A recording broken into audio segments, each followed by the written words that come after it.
नमस्कार मित्रांनो, तू ही रे माझा मितवा या मालिकेच्या 12 ऑगस्टच्या भागामध्ये आपल्याला पाहायला मिळणार आहे.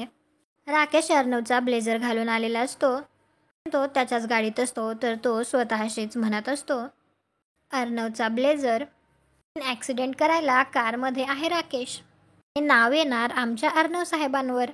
आणि त्याच्या कारच्या समोर ईश्वरीचे बाबा असतात. तर राकेशचा असा प्लॅन असतो की आता तो तिच्या बाबांचा ॲक्सिडेंट करणार आणि याचं नाव अर्णववर येणार. त्यावेळी तिचे बाबा ईश्वरीला फोन करून म्हणत असतात, हो ईशू, मी रस्त्यातच आहे, येतोच आहे घरी. तेवढ्यातच राकेश तिच्या बाबांचा ॲक्सिडेंट करतो आणि तो तसाच निघून जातो. त्यावेळी ईश्वरीचा फोन चालूच असतो, त्यामुळे तिला थोडासा अंदाज येतो आणि तो मोठ्याने ओरडते, बाबा. नंतर ईश्वरीच्या मोबाईलवरती तो व्हिडिओ येतो तर ईश्वरी बघत असते. त्यात तिला दिसतं की तिच्या बाबांचा ॲक्सिडेंट झाला आहे आणि ज्या गाडीने ॲक्सिडेंट केला आहे ती गाडी तर अर्णव सरांची आहे. मग आता ईश्वरी विचार करत असते की म्हणजेच अर्णव सरांनी माझ्या बाबांचा ॲक्सिडेंट केला आणि ती खूप रडत असते. तुम्हाला हा भाग कसा वाटला ते कॉमेंट करून नक्की सांगा. व्हिडिओला लाईक करा, आपल्या मराठी मालिका चॅनलला सबस्क्राईब करा. भेटू उद्याच्या भागात.